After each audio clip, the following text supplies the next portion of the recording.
And joining us now to discuss the protests and riots in Los Angeles is Mike Leon, NTD News contributor and host of Can We Please Talk podcast. Also joining us is Tony Kinnett, national correspondent for the Daily Signal and host of the Tony Kinnett Cast radio show and podcast. So good afternoon, Tony. Good afternoon to you, Mike. Tony, I'll start with you today. Now, some local officials are saying that the protests, while disruptive, were largely manageable until federal forces arrived.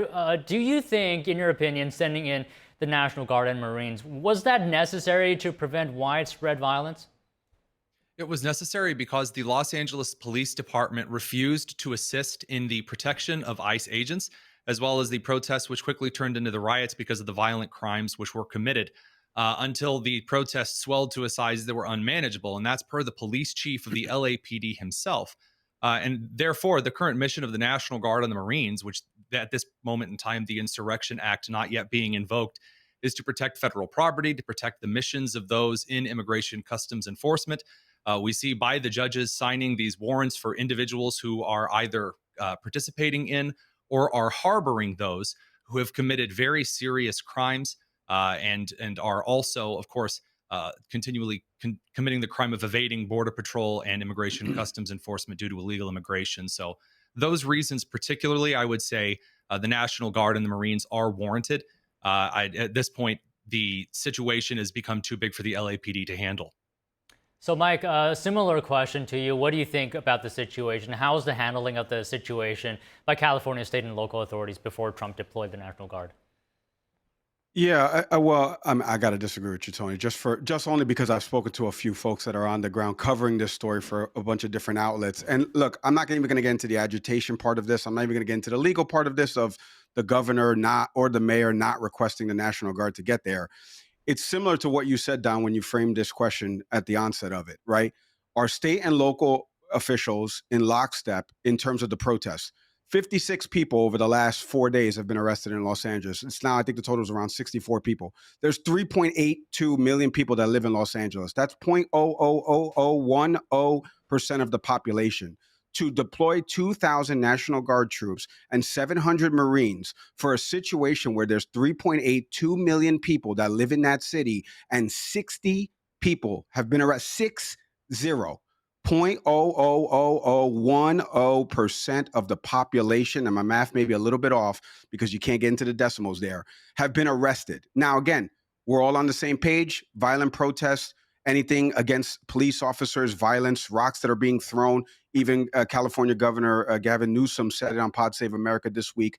He said, full stop, you're under arrest. If you do that, you violate federal property. You do anything to harm or endanger officers' lives, I agree. But at the end of the day, and again, speaking to folks on the ground there, it seems that this is kind of chicken and egg, right? Trump said it before I came on in the package. I saw this in 2020.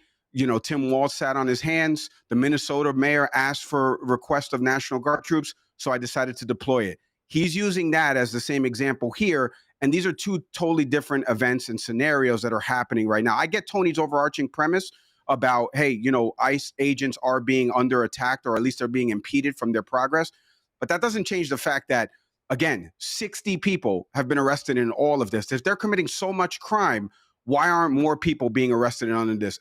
There has been nothing from local or state officials that they're being inundated by so many protests that they can't handle it, or else Mayor Karen Bass That was the and testimony California of the mayor Governor of the LAPD, though.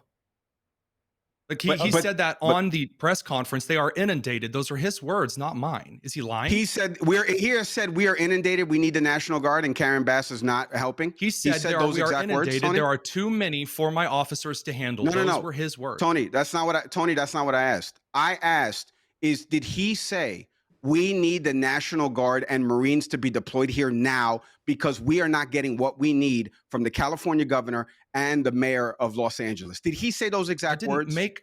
I did not make the point that the police chief had called for the National Guard. You said that the police chief, because there were only 60 arrests, that therefore that was totally enough for the LAPD to handle. He said no. You were wrong. He made that point.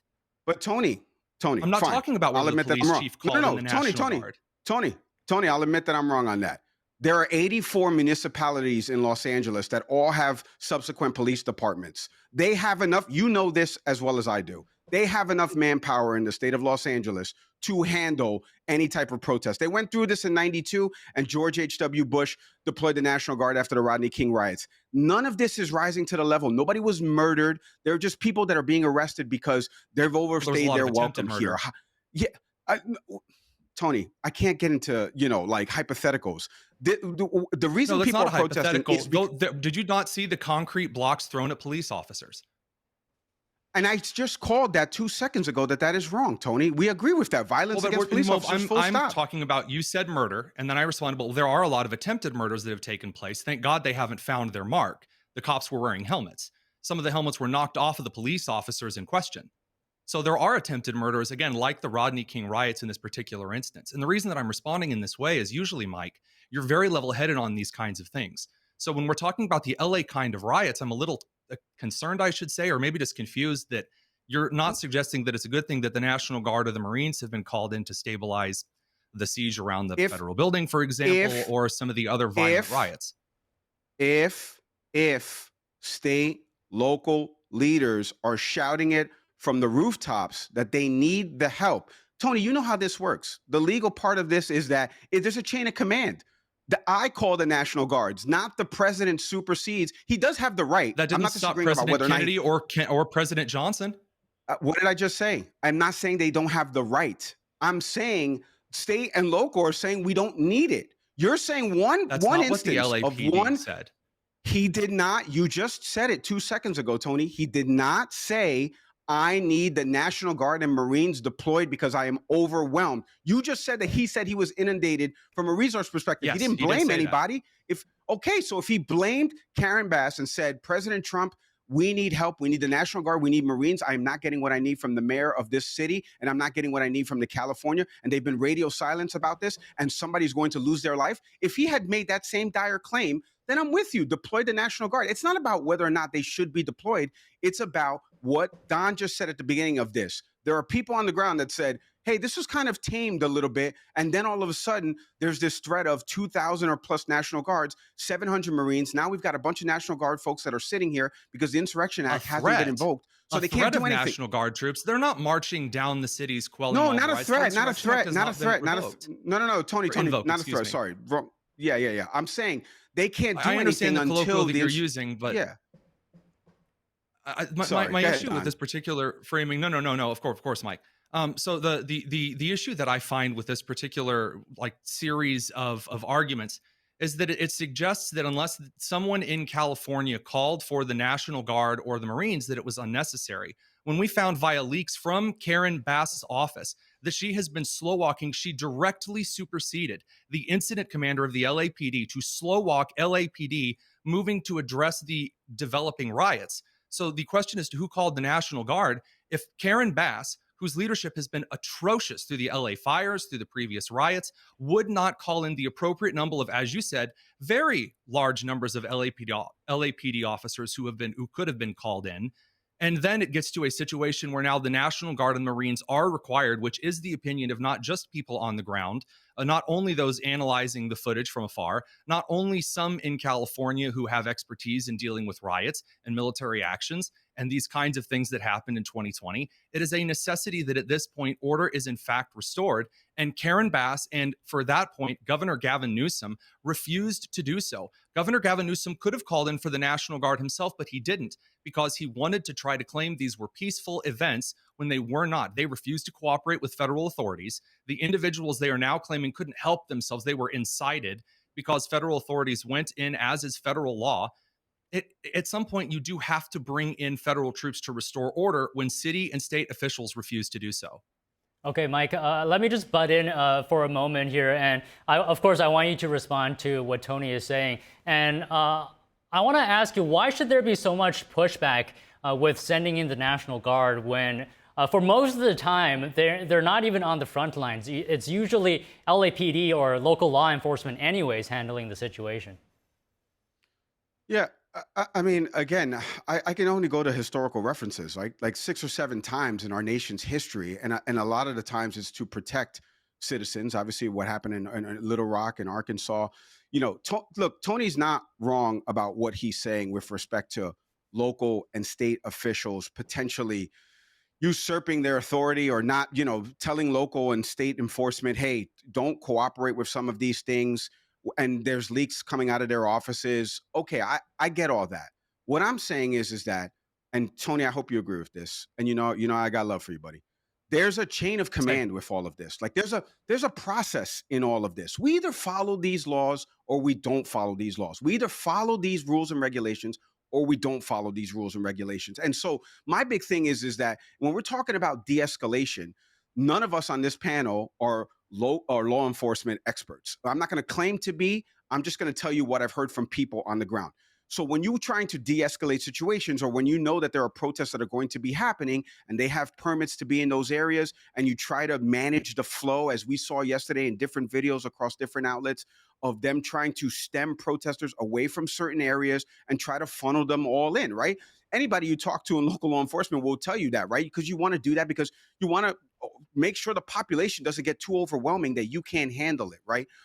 I'm saying that we have to follow the chain of command and the protocol. That's what I'm saying, Don. And you framed the question, Don. So you started all this, Don, by the way.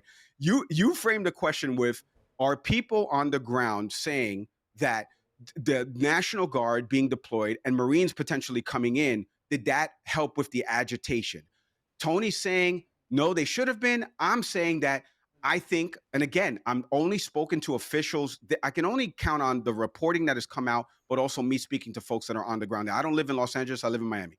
So I can only count on people telling me on the ground, there are so many municipalities here that have so much law enforcement. There's a lot of coordination between the state and local officials, and and only 60 arrests. And again, that number may have risen by the time, I'm saying this, 60 arrests out of 3.82 million people that live in the city.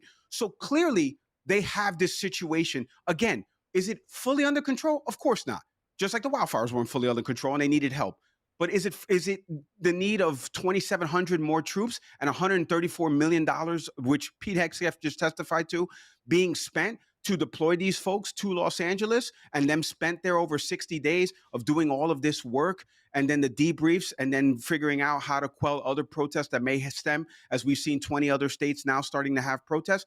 Like, was that all worth $134 million in taxpayer? I don't know if it was, if local and state officials seem to have this handled. So I want to get back to the chain of command and following the rules and regulations that we've set in place to handle these things so they don't escalate further. All right. All right, Tony, of course, please respond to that. And also, I want to get your view as well on President Trump and Homeland Security officials saying that protesters are being paid and organized to incite violence. Well, I'll answer that one right off the top, and then I'll get back to Mike's assertions and rationale there. So, as to the president and many of the assertions that have been made that outside individuals have, again, acted in a way that incites protests, we have seen that before. We've seen the financial records of this before.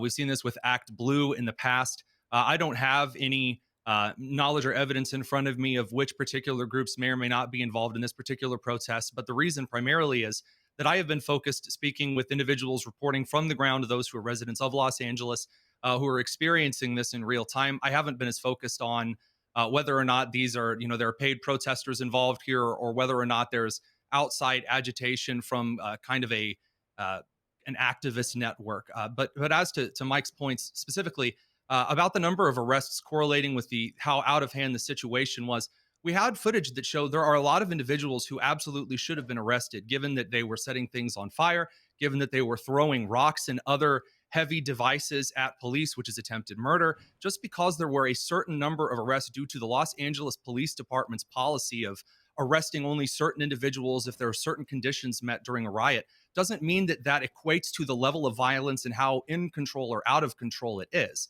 And at that point, regarding the chain of command, a chain of command works both ways. So if you're a lieutenant and you have a non-commissioned officer, a sergeant underneath you, who is not doing his job, you do not wait for that sergeant to come to a decision. You intervene, you place that sergeant out of command, and you take over the situation. Governor Gavin Newsom and Mayor Karen Bass, according to leaks from her own office, are so incompetent that it was putting the lives of not only federal troops at risk due to the videos that we have on record on social media, confirmed, verified, continually occurring, but also the LAPD, whose own police chief came out and said, we're overwhelmed. We cannot handle this.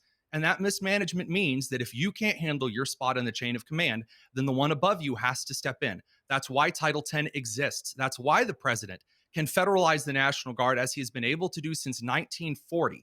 If a governor chooses to call for the National Guard, like was done after the executive order came out in 92 due to the Rodney King riots, that is acceptable. But if it's a situation like with President Lyndon B. Johnson or President John F. Kennedy, in which the governor said, no, don't send the National Guard here, too bad. The president has the authority under law written by Congress, voted in by the people, to carry forth the federalization of the National Guard. And it's not about whether, it's de-escalated or escalated. It's whether officers are protected. It's whether order is restored. And we don't have people running through looting MacBooks and 7-Elevens and all other kinds of nonsense. That's not agitated. That's filthy, disgusting behavior, and it needs to be stopped.